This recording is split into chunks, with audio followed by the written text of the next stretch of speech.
అందరికీ నమస్తే. Welcome to Big TV. నేను మీ గౌతమి. అయితే ఈరోజు మనతో పాటు ఐకాన్ ఆస్ట్రాలజర్ గట్టుపల్లి సురేష్ బాబు గారు ఉన్నారు. ఆయనతో మాట్లాడదాం. సార్ నమస్తే. జై శ్రీమన్నారాయణ. రైట్, కాంతారా ఎంత సంచలనం సృష్టించిందో మనం చూసాం. సినిమా కలెక్షన్స్ పరంగా కావచ్చు, లేకపోతే మూవీ పరంగా కావచ్చు. అయితే గత కొన్ని నెలలుగా మనం చూసుకున్నట్లయితే ఈ సినిమాలో యాక్ట్ చేసిన టెక్నీషియన్స్, యాక్టర్స్ ఒకరి తర్వాత ఒకరు చనిపోవడం అన్నది, అంటే ఇయర్స్ గ్యాప్లో చనిపోవడం అనేది, ముఖ్యంగా కాంతారా మూవీ చేసిన యాక్టర్స్ చనిపోవడం అన్నది ఇక్కడ కొంచెం కలవర పెడుతున్న విషయం. అయితే దీని వెనక ఒక రూమర్ అనుకోవచ్చు, లేకపోతే సందేహాలు అనుకోవచ్చు. ఎలాంటిది వినిపిస్తుందంటే, ముఖ్యంగా ఈ సినిమాలో చేయడం వల్లే ఎందుకు చనిపోతున్నారు, ఎటువంటి తప్పులు చేశారు, మేబీ పెట్టకూడని సీన్స్ ఏమైనా పెట్టారు. ఎందుకంటే నేను పర్టికులర్గా ఈ విషయం గురించి ఎందుకు మాట్లాడాలనుకున్నానంటే, గతంలోని చంద్రముఖి సినిమా చేసేటప్పుడు సేమ్ ఇలాంటివే విన్నామన్నమాట. ఆ సినిమా చేసిన టెక్నీషియన్స్ కావచ్చు, లేకపోతే యాక్టర్స్ కావచ్చు, సౌందర్య గారు కూడా చేశారు. మళ్ళీ అడగొచ్చు, మరి జ్యోతిక గారు కూడా ఉన్నారు కదా అని చెప్పి. బట్ ఏంటంటే అప్పుడు ఒక్కొక్కరు చనిపోతుంటే ఆ సినిమా ఒప్పుకోవడం వల్ల, ఆ సినిమా చేయడం వల్లే చనిపోయారు అని చెప్పి అప్పుడు నేను విన్నా. మళ్ళీ చాలా సంవత్సరాల తర్వాత ఇప్పుడు కాంతారా మూవీ గురించి వింటున్నా. సో నిజంగా ఇవి మనం నమ్మచ్చు అంటారా ఇలాంటివి? ఇక్కడ మనం చూసుకున్నట్లయితే చాలా రకాలుగా ఉన్నటువంటి పరిస్థితులు ఉన్నాయి. ముఖ్యంగా చెప్పాలంటే ఇప్పుడు 1-2 సార్లు సంఘటన జరిగితే అది నిజంగానే అదే కారణం కావాలి అనుకోవచ్చు. ఇప్పుడు సంఘటనలు ఎలా ఉన్నాయంటే, ఇప్పుడు కాంతారా మూవీ చేసినటువంటి టెక్నీషియన్స్ కావచ్చు, డైరెక్టర్స్ కావచ్చు, అందులో యాక్టింగ్ చేసినటువంటి యాక్టర్స్ కావచ్చు, ఇలాగ మరణాలు చూసేటప్పటికి ఏమవుతుందంటే ఒక కారణం ఇదైతే కావచ్చు అనేది ఒక సిమ్టమ్ అయితే ఉండొచ్చు మోస్ట్లీ. అది ఎవరికైనా వచ్చేటువంటి ముఖ్యమైనటువంటి డౌట్. అయితే ఇక్కడ మీరు చూసుకున్నట్టయితే చాలా ఉన్నాయి. ఇందులో మీరు గమనించినట్టయితే శ్రీ విరాట్ పోతులూరి వీరబ్రహ్మేంద్ర స్వామి వారి జీవిత చరిత్ర అని చెప్పేసి అని ఎన్టీఆర్ గారు ఒక మూవీ తీశారు. ఐడియా ఉందా? దాంట్లో ఆ సినిమా చేస్తున్నప్పుడు అక్కడ టెక్నీషియన్స్కి, డైరెక్టర్కి, అలానే హీరో అయినటువంటి ఎన్టీఆర్ గారికి కూడా ప్రమాదశాస్తు జరిగింది. అతనికి చెయ్యి ఒకటి పని చేయదు. మీకు తెలిసి ఉంటుందో లేదో నాకు తెలియదు. ఆ మూవీలో ఆ పడిపోవటం వలన ఆ చెయ్యి అనేది చివరి కాలం వరకు కూడా ఆ చెయ్యి అనేది పనిచేయలేదు. ఏది కుడి చెయ్యి, ఆ రైట్ హ్యాండ్ అనేది పని చేయలేదు. అప్పుడు కూడా చాలా రూమర్స్ ఉన్నాయి. ఆ దేవుని పిక్చర్ తీస్తున్నారు, అంత ఆషామాషి వ్యవహారం కాదు అని చెప్పేసి అని అతని మీద రూమర్స్ ఉన్నాయి. సినిమా కూడా చానాళ్ళు ఆపినటువంటి పరిస్థితులు కూడా ఏర్పడ్డాయి. అప్పుడు సంఘాల వాళ్ళు కూడా వ్యతిరేకత చేసినటువంటి సందర్భాలు కూడా ఉన్నాయి. ఇకపోతే వెంకటేశ్వర స్వామి వారి రథ చరిత్ర అని చెప్పేసి అని సినిమా తీస్తున్నారు. ఆ సమయంలో అక్కడ ఉన్నటువంటి నిర్మాత గారికి కూడా ఆ ఆరోగ్యం క్షీణించడం, అలానే కొన్ని రకాల ఇబ్బందులు అయితే జరిగినాయి. టెక్నీషియన్స్ కూడా చాలామంది కూడా ఆ టెక్నీషియన్స్ అందరూ కూడా మరణించడం కూడా జరిగింది. ఇది కూడా మనము పేపర్లో ఆ రోజుల్లో ఉన్నటువంటి మాధ్యాలు తక్కువ కాబట్టి ప్రింట్ మీడియాలో మనము చూసిన సందర్భాలు ఉన్నాయి. ఇకపోతే అమ్మోరు మూవీ, అమ్మోరు మూవీ మీరు చూసినట్లయితే థియేటర్లోకి ఫోటోలు తీసుకెళ్ళి పూజించేటువంటి విధానం కూడా మనం అప్పట్లో చూస్తున్నారు. కోడి రామకృష్ణ గారి నేతృత్వంలో జరిగింది అది. ఆ తర్వాత కోడి రామకృష్ణ గారికి కూడా పెరాలసిస్ రావటము, కాళ్ళు చేతులు పడిపోవటము, దాంట్లో ఉన్నటువంటి టెక్నీషియన్స్, యాక్టర్స్ కూడా కొంతమంది మృత్యుబాధ పడటం కూడా ఆ రోజుల్లో మన ప్రింట్ మీడియా అయితే చూస్తున్నాము. ఇక తర్వాత మీరు అన్నట్టుగా అరుంధతి కావచ్చు, ఇక తర్వాత చూసుకుంటే ఇలాంటి పిక్చర్లు ఏవైతే దేవునికి సంబంధించినటువంటి విధానంలో తీసినటువంటి సినిమాలు ఏవైతే ఉన్నాయో, ఆ రోజుల్లో పౌరాణికమైన, తర్వాత సాంఘికమైన, ఈ నేతృత్వంలో తీసేటువంటి విధానాలు ఏవైతే ఉన్నాయో, వీరు మెయిన్గా ఉన్నటువంటి నిర్మాత, అది ప్రొడ్యూసర్స్ కావచ్చు, డైరెక్టర్స్ కావచ్చు, మ్యూజిక్ డైరెక్టర్స్ కావచ్చు, టెక్నీషియన్స్ కావచ్చు, వీరేదన్నా విధి విధానాలుగా పాటించి, ఇప్పుడు ఒక ఇంట్లో మనము పిల్లలు ఉంటారు, తల్లిదండ్రులు ఉంటారు, పెద్దవారు ఉంటారు. ఒకరిని మనము ఒక వీధికి ఒక ప్రెసిడెంట్ ఉంటారు, ఒక పెద్ద మనిషి ఉంటారు. వారికి ఇచ్చేటువంటి గౌరవం అయితే ఒకటి ఉంటుంది. కులం పక్కన పెట్టేయండి, మతాన్ని పక్కన పెట్టేయండి. ఇప్పుడు చాలామంది మనం చూసుకున్నట్టయితే ఉన్నత స్థాయిలో ఉన్నటువంటి వారు సీఎంలు కావచ్చు, ప్రధానులు కావచ్చు, మంత్రులు కావచ్చు, వీళ్ళందరికీ కులంతో మతంతో సంబంధం లేదు. అందరినీ ఏకదాటిగా చూసేటువంటి విధానం ఉంటుంది. చర్చికి వెళ్తారు, మసీదుకి వెళ్తారు, అలానే హిందూ దేవాలయాలకు వెళ్ళేటువంటి విధానాలు అయితే కనిపిస్తూ ఉన్నాయి. ఎక్కడా కూడా ప్రమాణ పూర్తిగా వారు అందరినీ ఒకేలా చూసేటువంటి తత్వం ఉంటుంది. ఎందుకు అంటే అది గౌరవం. అంటే వారికి గర్భగుడి ఒకటి ఏర్పాటు చేసి ఎన్నో రకాలైనటువంటి శక్తి యంత్రాలు ఏర్పాటు చేసి ఎంతోమందిని ఆ అమ్మవారు కావచ్చు, ఆ అయ్యవారు కావచ్చు, ఆ స్వామివారిని కొలిసేటువంటి దైవంతో కూడినటువంటిది. మనము దేవుడు అంటే ఇంట్లో వాళ్ళని ఎలా అయితే కొలుస్తామో అదేవిధంగా దేవుడు మనకి మంచి చేస్తాడు. ఎంతో పవిత్రంగా మనము స్నానాలు ఆచరించి ఎంతో పవిత్రంగా మనం ఉండేసి ఆలయానికి వెళ్ళి నమస్కారం చేసుకుంటాం, పూజలు చేసుకుంటాం, యజ్ఞ యాగ హోమాలు లాంటివి ఎన్నో రకాలు చేస్తాం. మనకేదైనా సమస్య వచ్చినప్పుడు గుర్తొచ్చేది ఎవరు? దేవుడు గుర్తొస్తాడు. ఎందుకు? దేవుడు మనకి ఏదో చేస్తాడు అనే కదా. అలాంటి దేవునికి సంబంధించినటువంటి సినిమాలు కావచ్చు, వాటికి చిత్రీకరణ కావచ్చు, డ్రామాలు కావచ్చు, నాట్యాలు కావచ్చు, నాటకాలు కావచ్చు, ఇవన్నీ కూడా ఏంటంటే కొల్లగలిపినటువంటి విధానం అనమాట. ఇప్పుడు ఒక సినిమా మనకి పిక్చర్ స్టార్టింగ్ రైల్స్లో వేసినప్పుడు ఏంటంటే దేవుని ఫోటో వేస్తారు. ఎందుకంటే మాకు ఏమి ఇబ్బంది లేకుండా ఆ దేవుడే మమ్మల్ని కాపాడాలి అనేది. ఒక వైద్యుడు కూడా దేవుణ్ణి నమ్ముకొని వైద్యం చేస్తాడు. అంటే రూపం లేనటువంటి దేవుణ్ణి మనం నమ్మామంటే ఆ నమ్మకానికి భిన్నంగా ఏంటంటే ఏదో శక్తి ఉన్నది అని అర్థం. ఆ శక్తి ఉంది కాబట్టి ఖచ్చితంగా వీరు చేసేటువంటి విధానంలో తప్పుతాయకం ఏదైనా ఉంటే మాత్రమే ఆ శక్తి శిక్షిస్తుంది. ఇప్పుడు అంతే కదండి, ఇంట్లో ఎవరైనా తప్పు చేస్తే నేనేం చేయలేకపోవచ్చు నీకు, కానీ ఆ దేవుడు చూస్తాడు అంటారు కదా. ఎందుకు అంటారు ఆ దేవుడు చూస్తారని అంటే ఖచ్చితంగా ఆ శిక్ష అనేది అక్కడ రాస్తారు. ఆ దేవుడు చూస్తాడు కాబట్టే మనం ఏం చేయలేకపోయినప్పుడు దేవుడి మీద వేసేస్తాం అనమాట. అంటే దేవుడు శిక్షిస్తాడని మనకి నమ్మకం కదా. అంటే ఎవరైనా అది చెప్తారు కదా, అందుకని అది లేదు అని చెప్పలేం. ఆ అనుమానం కాస్త నిజమేమో అని కూడా చెప్పవచ్చు. ఇంకెందుకండి, మొన్న ఈ మధ్యన ఒకటి హర్రర్ మూవీ ఒకటి ఉంది, అది టాలీవుడ్ హర్రర్ మూవీ మొన్న ఈ మధ్య రిలీజ్ అయింది ఒకటి. ఆ మూవీలో నటించినటువంటి నటీనటులకి ఇద్దరికీ అనారోగ్య పాలైపోయినారు. వారికి చేతబడి అయిపోయింది. అంటే బ్లాక్ మ్యాజిక్ లాంటిది ఒకటి జరిగిపోయి వారిద్దరి పరిస్థితి బాగలేదు. ఇలానే కొన్ని మొన్న సౌత్ ఆఫ్రికాలో ఒక మూవీ ఇట్లానే, అది కూడా ఇలానే ఉంటుందన్నమాట. ఏది? Horror movie. ఈ హర్రర్ మూవీలో నటించినటువంటి తీసినటువంటి డైరెక్టర్ గారు లేరు, అలానే నిర్మాత కూడా లేదు హర్రర్ మూవీకి. ఎందుకు అంటే ఇక్కడ ఒక కారణం ఉంటుంది. హర్రర్ అంటే కొన్ని ఉంటాయి, యక్షిని, పరి, జిన్నాత్ ఇలాంటి కొన్ని ఉంటాయి.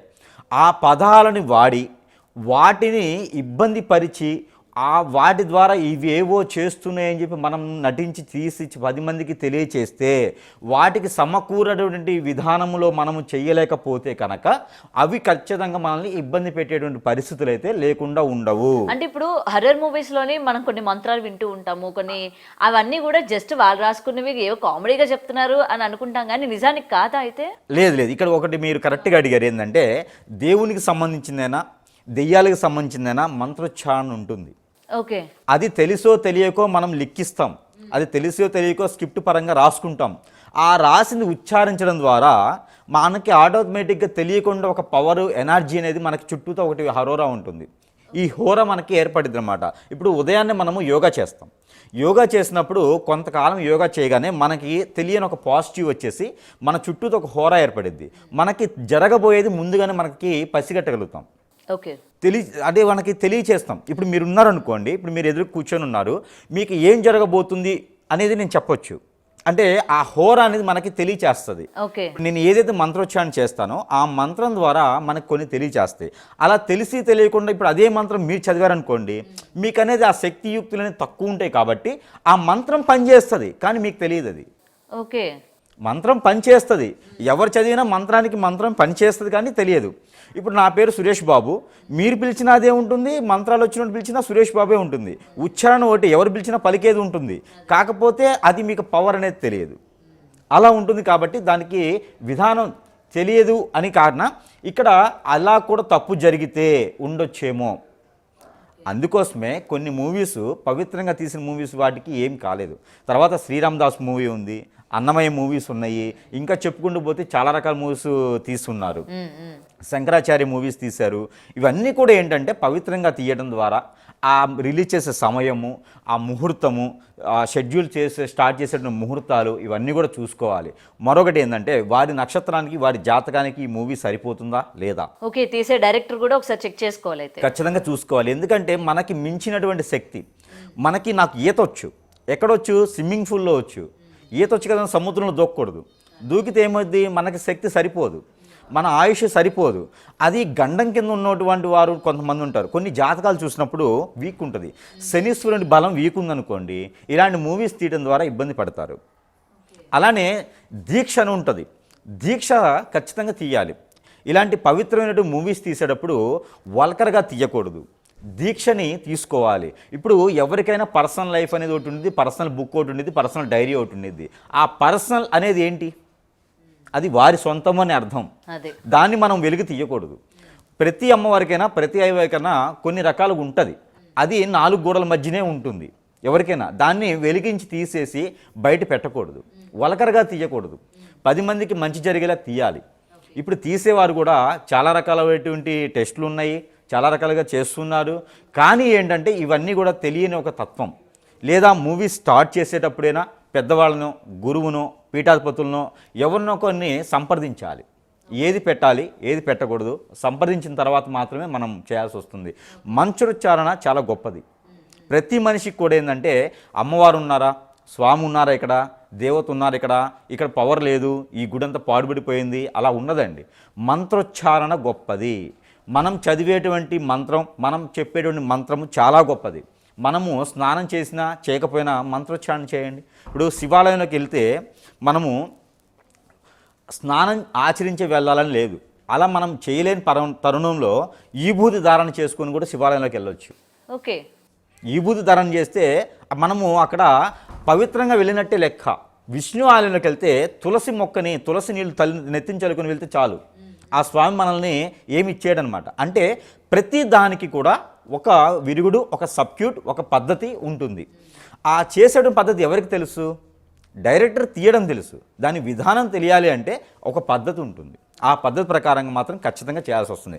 దానివల్ల లేకపోతే ఇంట్లో పెద్దవారు తప్పు చేస్తే, పెద్దవారు అప్పులు చేశారనుకోండి, పిల్లలకి ఏమొస్తుంది? అప్పులే వస్తాయి. పెద్దవారు సంపాదించారనుకోండి, పిల్లలకి ఏమొస్తుంది? ఆస్తులు వస్తాయి. అలానే ఇప్పుడు డైరెక్టర్ అనేవారు, నిర్మాత అనేవారు నిర్మాణంలో అక్కడ తీసేటువంటి విధానంలో పెద్దవారు కాబట్టి వారు చేసినా కూడా తప్పులు వారికి టెక్నీషియన్స్ కావచ్చు, ఆ విధానానికి కావచ్చు, అందరికీ వస్తాయి. మర్డర్ చేసిన వాడికి తప్పు లేదు, చేయించిన వాడికి తప్పు.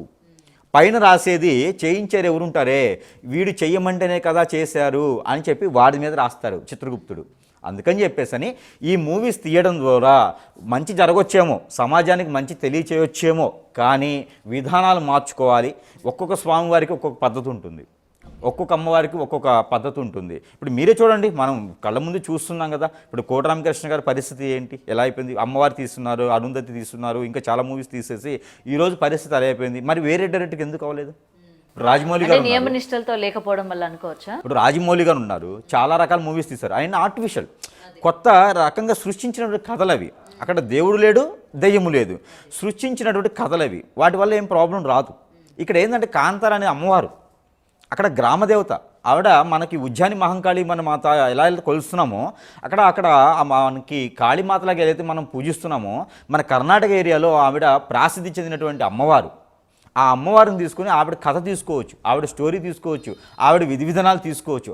ఆ విధంగా వీళ్ళు పవిత్రపూరితంగా చేశారనుకోండి, ఏ ఇబ్బంది ఉండదు.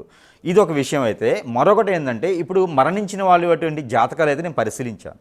ఇప్పుడు ఎవరెవరైతే మరణించారో, ఈ కాంతార మూవీ తీసినటువంటి వారు మరణించారు కదా చాలామంది, ఇందులో నేను జాతకాలు చూశాను. అలానే మీరు అన్నారు అరుంధతి, అది ఏది అన్నారు, చంద్రముఖి మూవీలో మరణించిన వారు సౌందర్య గారు కావచ్చు, తర్వాత ఇంకా ఉన్నారు కదా, వీరందరి జాతకాలు కూడా నేను పరిశీలించాను. ఇప్పుడు మీరు నాకు చెప్పిన తర్వాత నాకే ఒక డౌట్ ఏర్పడింది, అసలు ఏంటి ఇది పరిస్థితి, నిజంగానే కావచ్చు కదా అని ఏర్పడింది. ఎందుకంటే మా చిన్నప్పుడు డ్రామాస్ అని వేసేవారు ఊళ్ళల్లో. ఆ హరిశ్చంద్ర డ్రామా, శ్రీకృష్ణ తులాభారం, అలానే చింతామణి లాంటి శ్రీ విరాట్పూర్ వీరబ్రహ్మేంద్ర స్వామి వారి చరిత్రని దేవుళ్ళని తీసుకొచ్చేసి డ్రామాలు వేసేవారు. ఈ డ్రామా వేసేవారు రికార్డ్స్ అని ముందుగా చేస్తూ ఉంటారు. ఈ రికార్డ్స్ చేసే తరుణంలో వాళ్ళకు 40 రోజులు రికార్డ్స్ చేసుకొని డ్రామా అనేది వేస్తారు అన్నమాట, నాటకం అంటారు. ఈ నాటకం రచించి వేస్తారు. ఈ వేసే తరుణంలో ఏమైందంటే వారికి కొన్ని నియమాలు ఉంటాయి. ఈ నియమాలు ఏమవుతుందంటే, ఆ నియమాలు దాటకూడదు. మనం చెప్పులు వేసుకోకుండా ఉండాలి, దీక్ష అనమాట. దానికి నాన్ వెజ్ భుజించకూడదు, అలానే ఒకే దగ్గర నిద్రించకూడదు, భార్యాభర్తలు ఒకే దగ్గర నిద్రించకూడదు. ఇలాంటి నియమాలు కొన్ని ఉంటాయి. ఆ 41 రోజు కనుక మనం పాటించి ఉన్నట్టే, అలా పాటించిన వారికి ఏం కాల. అలా పాటించకుండా ఉన్నారు కాబట్టి ఒక 2 రోజులు ఎక్కడో పార్టీ ఉంది, ఫంక్షన్ అని చెప్పేసి వెళ్ళేసి ఏమవుతుందిలే అని చెప్పేసి అని వారు నాన్ వెజ్ భుజించున్నారు. ఆ నాన్ వెజ్ భుజిస్తే ఏమైందంటే అండి, ఈ నాటకం వేసేటప్పుడు ఆయనకి సడన్గా స్ట్రోక్ వచ్చింది మధ్యలోనే. పద్యం చదువుతూ ఉండగానే స్ట్రోక్ వచ్చేసింది. అదొకటి. ఇంకొక పర్సన్ అందులోనే ఉన్నారు, ఆయన సిద్ధయ్యకి వేస్తున్నాడు. ఇతను చెప్పింది బ్రహ్మంగారికి వేసిన ఆయన, ఈయన సిద్ధయ్యకి వేస్తున్నారు. సిద్ధయ్యకి వేసినానికైతే తెలియకుండా మైకులు కట్టినటువంటివి పుల్లలు జారేసి కంటికి తగిలిపోయింది. మరి వాళ్ళిద్దరికీ ఎందుకయింది? చివరికి ఇది ఎక్కడని తీస్తే అప్పుడు వీరిద్దరూ పార్టీకి వెళ్ళేసి ఒక ఫంక్షన్కి వెళ్ళేసి నాన్ వెజ్ తిని వచ్చేసి రిహార్సల్ చేశారు. ఓకే, అంటే ఇక్కడ దేవుడు ఉన్నాడు అని మనం చెప్పుకోవచ్చు దీన్ని బట్టి కూడా, అంతే కదండి. కానీ కొంతమంది మూఢనమ్మకాలు అని చెప్పి కూడా కొట్టిపారేస్తూ ఉంటారు కదా. మేబీ మూఢనమ్మకాలు అని చెప్పిన వాళ్ళే ఎక్కువ పూజిస్తూ ఉంటారు, అంతే కదా. ఇప్పుడు వాళ్ళు పూజించరా? వారైనా ఎవరో ఒకరు పూజించాల్సిందే కదా. వాళ్ళ తల్లిదండ్రులు పూజిస్తారా? పోనీ దేవుళ్ళే కదా. మరి మూఢనమ్మకాలు అనేవారు ఎక్కడ? మూఢనమ్మకాలు కాదవి, ఆచారం పద్ధతి. మూఢనమ్మకాలు అంటే బట్టలు మనకు తెలియనప్పుడే వేసుకుంటున్నాం. మా తాత కూడా వేసుకున్నారు బట్టలు, మా ముత్తాత కూడా వేసుకునే ఉంటాడు, అంతే కదా. మన ఫోటోలు అయితే బట్టలు వేసుకునే కదా కనిపిస్తారు. మరి మూఢనమ్మకం అని చెప్పి తీసేసి తిరగరు కదా. మరి ఫుడ్ తినడం కూడా మూఢనమ్మకమే. మనం బియ్యం తింటున్నాము, మా ముత్తాతలు కూడా అయ్యే తిని ఉంటారు కదా. మరి అది మూఢనమ్మకమే కదా. టాబ్లెట్ వేసి బతకొచ్చు కదా. అలా చేయరు కదా. మూఢనమ్మకం కాదు, వారికి వారు నచ్చ చెప్పుకునే దానికి ఏదో ఒకటి కావాలి, అంతేగాని ఇది మూఢనమ్మకం కాదు. ఇది పద్ధతి, ఆచారం, సిద్ధాంతం, సనాతన ధర్మం. ఇది మూఢనమ్మకం అని వారు అనుకుంటే సరిపోదు. అది మూర్ఖత్వం, మూఢనమ్మకం కాదు, మూర్ఖత్వం. ఇప్పుడు మీరు మూఢనమ్మకం అని చెప్పేసి అని ఒక దేవుణ్ణి పక్కన పెట్టారు. మరి మీరు మొక్కరా? మీరు కారు కొంటారు, పూజించరా? చేస్తాం కదా. ఇల్లు కొంటారు, గృహప్రవేశం చేయరా? కొట్టి పారేసిన లోపల ఎక్కడో ఒక భయం అన్నది ఉంటుంది కదా. పోనీ పెళ్లి చేసుకుంటారు, ఆచార ప్రకారంగా చేసుకోరా? పిల్లలు పుడతారు, బారసాలు చేయరా? ఇవన్నీ మూఢనమ్మకాలే కదా. మరి ఇంకెక్కడ మూఢనమ్మకం? ఇవి మూఢనమ్మకాలు కాదు, మూర్ఖత్వం. వారికి వారే మెప్పు పొందడానికి మూర్ఖత్వం. ఎవరైనా సరే అండి, శక్తి అనేది ఉన్నది. దేవుడా దేవత అనేది పక్కన పెట్టేయండి, శక్తి అనేది ఖచ్చితంగా ఉంది. ఆ పేరులో వైబ్రేషన్ ఉంటుంది ఖచ్చితంగా. ఓం నమ శివాయ అనండి, బాడీలో ఉన్నటువంటి అన్ని నరాలు కదులుతాయి. మనం కూర్చొని ఓం నమ శివాయ అనండి అంతే చాలు. అంటే ఆ మంత్రంలో శక్తి ఉంటుంది. దేవుడు అనేది మీరు ఎవరినైనా తలుచుకోండి, ఆ మంత్రోచ్చారణలో శక్తి ఉంటుంది. ఆమెన్ అనండి, ఎక్కడి నుంచి వస్తుంది? క్రైస్తవులే కదా. ఆమెన్ ఎక్కడి నుంచి వస్తుంది? అల్లా ఉహబ్బరల్లా హల్లా ఉహబ్బరల్లా అనండి, ఎక్కడి నుంచి వస్తాయి పదాలన్నీ కూడా? మనకి నాభిలో నుంచి పలుకుతాం. ఆ పలికేటువంటి విధానంలో మనకి ఆ ఉచ్చారణలో మనకి వైబ్రేషన్స్లో పవర్ ఉంటుంది.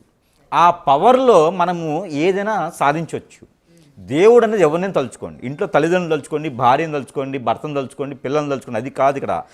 ఆ ఉచ్చారణలోనే పవర్ ఉంటుంది. మనం లిఖించి రాసేటువంటి మంత్రం ఏదైతే ఉందో, గాయత్రి మంత్రాన్ని తీసుకుంటే కనుక ఇలా చదివితే పాజిటివ్, దాన్ని వెనక నుంచి చదివితే నెగిటివ్. ఇది దెయ్యం, ఇది దేవుడు, అంతే తేడా. ఒక్క మంత్రమే తేడా ఉంటుంది. ఆ మంత్రాన్ని సరిగా చదివితే దేవుడు, రిటర్న్ చదివితే దెయ్యం. అలా అయితే మూర్ఖత్వంగా మొండిగా ఉండేటువంటి కొంతమంది డైరెక్టర్లు ఉంటారు. వీళ్ళు దెయ్యాల పిక్చర్లు తీస్తారు, దేవుని పిక్చర్లు తీస్తారు. మరి వీళ్ళకేం కాలేదా అంటే ఖచ్చితంగా అవుతుంది. అంటే ఇన్ ఫ్యూచరా? ఇన్ ఫ్యూచర్ కాదండి, అవుతుంది, ఆల్రెడీ అవుతుంది. ఇక మీదటి కూడా అయ్యేటువంటి అవకాశాలు మెండుగానే కనిపిస్తున్నాయి. ఇంకో విషయం ఏంటంటే, చాలా వరకు మనకి కాంతారా కాబట్టి నేషనల్ పిక్చర్ ఉంది కాబట్టి దాని నుంచి మనం మాట్లాడుకుంటున్నాం. ఇంకా చిన్న చిన్న సినిమాలు తీసి మరణించిన వాళ్ళు, ఇబ్బంది పడేవాళ్ళు, ఏదో రకంగా కాంట్రవర్సీకి వెళ్ళేవాళ్ళు, స్టేషన్కి వెళ్ళేవాళ్ళు, కోర్టుకి వెళ్ళేవాళ్ళు, ఇబ్బంది పడేవాళ్ళు చాలా మంది ఉన్నారు. అంటే చిన్న తప్పులకి చిన్న శిక్ష, పెద్ద తప్పులకి పెద్ద శిక్ష అన్నట్టు. ప్రతి ఒక్కరు చంచ జైలుకి వెళ్ళాలని లేదు. చిన్న తప్పు ఉందంటే చిన్న శిక్ష పడుతూనే ఉంటుంది వారికి. ఏదో ఒక విధంగా హెచ్ఐవి రావచ్చు, క్యాన్సర్ రావచ్చు, దీర్ఘకాలికంగా ఇబ్బంది పడవచ్చు, అందరూ దూరం అవ్వచ్చు. డబ్బు ఉంది, డబ్బు తినలేము కదా, అన్నమే కదా తింటాం. అలానే వారికి శిక్ష అనేది ఏదో ఒక రకంగా అయితే ఖచ్చితంగా ఉంటుంది. ఇది సినిమాలు తీయటం వల్ల అని కాదు, రాజకీయం చేయటం వల్ల అని కాదు. ప్రతి ఒక్కరు దీని నుంచి మనం నేర్చుకోవాల్సింది ఏంటి అంటే, దేవుణ్ణి అంత సింపుల్గా కొట్టి పాడేసేటువంటి విధంగా దేవుడు ఏం చేయలేడు, అతనికి మాటలు రావు, అమ్మవారికి మాటలు రావు అని చెప్పేసే విధంగా గనక ఎవరైతే వారు ఉంటారో, మీరు అన్నారు ఇందాక మూర్ఖత్వము, మూఢనమ్మకం అని, ఆ మూఢనమ్మకాలు అనేది పక్కన పెట్టేసి ఉన్నాడనే నమ్మకంతో ఉన్నవారికి మాత్రమే ఇబ్బంది లేకుండా ఉంటుంది. మనము కొలవకపోయినా కొలిసే వాళ్ళని మనమేం అనకూడదు. మన పని మనది, వారి పని వారిది, ఎవరి సిద్ధాంతం ఎవరి విధానం వారిది. ఇకపోతే ఈ మూవీస్ సమయానికి వచ్చినప్పుడు అయితే ఖచ్చితంగా వారి జాతకం అయితే నేను పరిశీలించాను. ఒకటి, కాలం సమాధానం చెప్తుంది అనేది ఎప్పుడైతే దేవుడు ఉన్నాడో, మరణించే వాడికి ఎన్ని తలుపులు వేసిన 7 తలుపులు వేసుకొని లోపల కూర్చున్నా కూడా మరణం తప్పదు. అదే మన సిద్ధాంత ప్రకారంగా మరణం అనేటువంటి సంభవించినప్పుడు మరణం తప్పదు అనేది ఒకటి ఉంటుంది. మనం ఎన్ని రకాల ప్రయత్నాలు చేసినా, కోట్ల రూపాయల డబ్బులు పెట్టినా మరణం అయితే ఖచ్చితంగా ఉంటుంది. అయితే వీరందరి జాతకం నేను పరిశీలించినప్పుడు వారికి కొంతమందిలో గండాలు ఉన్నాయి, కొంతమందికి మరణం అనేది చివరి అంచుల్లో ఉన్నది. ఇది కూడా ఒకటి పెట్టుకోవచ్చు మనం. ఎందుకంటే వారి జాతకం అన్నీ కూడా చూసినప్పుడు వారి జాతకంలో ఆయుష్ అనేది తక్కువగా ఉన్నది. కొంతమందికి గండాలు ఉన్నాయి. ఆ గండాలు కనుక వీరు ఏదో ఒక విధంగా తప్పించుకున్నట్టే మళ్ళీ జయించేవారు. అలాగా గండం తప్పించలేని పరిస్థితి అనమాట. సుడిగుండంలోకి వెళ్ళిపోయినారు. అలా మరణం అనేది జరిగిపోయింది. ఎవరు? సౌందర్య లాంటి వారికి. ఆవిడికి మరణం లేదు, గండం మాత్రమే ఉంది. కానీ ఆయన పక్కన ఉండడం వల్ల అక్కడ సిచ్యువేషన్ లేదు కాబట్టి మరణం జరిగింది. కాకపోతే కొంతమందికి ఇప్పుడు ఇతను డైరెక్టర్ గారు కావచ్చు, కాంతార మూవీ డైరెక్టర్ గారు కావచ్చు, ఇప్పుడు టెక్నీషియన్స్ కావచ్చు, ఇప్పుడు మరణించిన వారు ఎవరైతే ఉన్నారో వీరి జాతకాలను నేను పరిశీలించినప్పుడు, మనం చనిపోయినటువంటి ఇతను డైరెక్టర్ గారు ఉన్నారు, ఆ డైరెక్టర్ గారికి అయితే మరణం లేదు, గండం మాత్రమే ఉంది. కానీ అక్కడ సిచ్యువేషన్లో ఆ గండానికి తగ్గట్టు విరుగుడు లేదు కాబట్టి మరణం సంభవించింది. అతనికి ఇది 3వ గండం. తను హిస్టరీ మొత్తం చూసినట్టయితే నేను 3 గండాలు ఇది కనుక తప్పించుకున్నట్టయితే మళ్ళీ 25 ఇయర్స్ లైఫ్ టైం ఉండేది. అతనికి ఆల్రెడీ కూడా ఇంకోటి ఏంటంటే హెల్త్ ఇష్యూస్ బాగా కనిపిస్తున్నాయి. నాకు బ్లడ్కి రిలేటెడ్గా చాలా రోజుల నుంచి బాధపడుతూ ఉన్నారు. ఆయన పిక్చర్కి ముందు నుంచే అతను బాధపడుతూ ఉన్నారు. కాకపోతే ఇవన్నీ కూడా మీరు చూసుకోవచ్చు. అతనికి పర్సనల్ లైఫ్ చెక్ చేస్తే కనుక మీకు దొరకవచ్చు. నాకు కేవలం అతని జాతకంలో మాత్రమే ఇవన్నీ దొరుకుతున్నాయి అనమాట. కానీ ఆ గండాన్ని కనుక తప్పించే ప్రయత్నం చేసినట్టయితే ఎంత అండి 7 నిమిషాలు తేడా అవుతుంది. 7 నిమిషాలు తేడాతోనే జరిగింది. అంటే ఆ 7 నిమిషాలు దేవుడు ఉన్నాడు అని చెప్పడానికి ఇది ఒక రీజన్ అనుకోవచ్చు మనం. అయితే ఇంకా మీదట కూడా ఏంటంటే వీళ్ళ జాతకాలు కూడా పరిశీలన చేసుకోవాలి, వీరికి ఎంతవరకు శక్తులు ఉన్నాయని చూసుకోవాలి. అలాంటి మూవీస్ తీసే డైరెక్టర్ కావచ్చు, టెక్నీషియన్స్ కావచ్చు, అలాంటి మూవీ తీయాలి అనుకున్న వారు ఎవరైనా సరే వారి జాతకం పరిశీలన చేసుకోవాలి. వారి దాంట్లో గండాలు ఏమైనా ఉన్నాయా, దీనికి శాంతి హోమాలు ఏమైనా చేయించాలా అనుకొని. రెండోది ఏంటంటే వారికి జాతకంలో శని భగవానుడు బలంగా ఉన్నాడా. ఓకే, శని భగవానుడు బలంగా ఉంటే ఎవ్వరేం చేయలేరు. ఒక కొండరాయి ఇరిగిపడి మీద పడ్డా కూడా అలా లేచి వెళ్ళిపోతారు.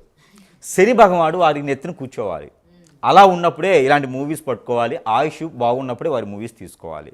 అప్పుడు ఎవ్వరు ఏం చేయలేరు. ఓకే, ఏదో మనకి ఒక డ్రీమ్ ఉంది కదా, ఈ క్యారెక్టర్ మనం చేయాలనుకుంటున్నాము, సో అది చేసేయాలి అన్నది. లేదా ప్రత్యామ్నాయంగా వారు ఏదైనా యజ్ఞ యాగ హోమాలు కానీ జపాలు కానీ చేయించుకోవాలి ఖచ్చితంగా. వీటన్నిటికన్నా కూడా వారు దీక్ష అనేది ఖచ్చితంగా చేయాలి.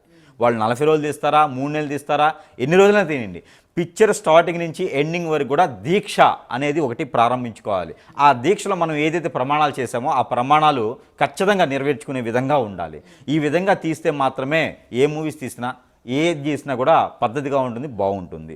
మరొకటి ఉంది, అన్నిటికన్నా ముఖ్యమైనటువంటి విషయము, ఈ మూవీస్ ఇలాంటి అమ్మవార్లు కావచ్చు, దేవుల్ని కావచ్చు, మూవీస్ తీసేవారు ఎవరైతే ఉన్నారో వారికి మరొక హెచ్చరిక ఏంటంటే కనుక, హెచ్చరిక కాదు సలహా అనుకోవచ్చు. ఈ సలహా ఏంటంటే కనుక ఎక్కడైనా సరే ఎఫ్ఐఆర్స్ పెట్టుకోవడం, అమ్మాయిల్ని కదిలించడం, అబ్బాయిల్ని కదిలించడం లాంటివి కూడా ఆపేసేయాలి. పవిత్రంగా అంటే పవిత్రంగానే ఉండాలి, పవిత్ర బంధంగా కాదు, పవిత్రంగా మాత్రమే ఉండాలి. పవిత్రంగా అంటే మా ఇంట్లో అండి మడికట్టుకోరండి, స్నానం ఏదో చేసేస్తారు వచ్చేస్తారంటే కాదు. పవిత్రానికి ఒక పద్ధతి ఉంటుంది, దానికి ఒక బుక్ ఉంటుంది, దానికి ఒక రచన ఉంటుంది, దానికి ఒక యోగం ఉంది. ఆ పద్ధతి ప్రకారంగా ఉండి సినిమాలు తీస్తే మాత్రమే ఏ ఇబ్బందులు లేకుండా అయితే ఉండే విధానం అయితే ఉంటుంది. ఇది దీనికి సంబంధించినటువంటి కాంతార విషయం అయితే. ఓకే, సో నిజంగా ఉన్న అపోహలన్నీ కూడా తొలగించేశారు. అంటే చాలామంది కొట్టిపరేస్తూ ఉన్న వాళ్ళకి కూడా ఈరోజు మీరు మాట్లాడిన విధానం ఏదైతే ఉందో, చెప్పిన మొత్తం ఏవైతే ఉన్నాయో, నిజంగా ఎలాంటి దీక్ష తీసుకోవాలి, మనం ఒక ప్రాజెక్ట్ ఒప్పుకున్నాం అంటే ఏ విధంగా మనం దానిలోని ఉండాలి, ఎంత శ్రద్ధగా ఉండాలి అన్నది కూడా మరొకసారి నిరూపించబడాలి. ఎందుకంటే ఇప్పుడు కాంతార చూసిన తర్వాత చాలామంది ఇలాంటి ప్రాజెక్ట్స్ చేయాలన్నా కూడా భయపడుతూ ఉంటారు ఆల్రెడీ జనాల్లోని. అబ్బా మళ్ళీ మనం ఇలాంటి ప్రాజెక్ట్స్ చేద్దామా వద్దా అని చెప్పి. సో నిజంగా మీరు ఇచ్చింది ఈరోజు మంచి ఇన్ఫర్మేషన్, అండ్ నిజంగా అందరికీ ఇది చేరాలి, తెలియాలి అని కూడా ఆశిస్తున్నానండి. Thank you so much. For more videos like this, subscribe Big TV channel.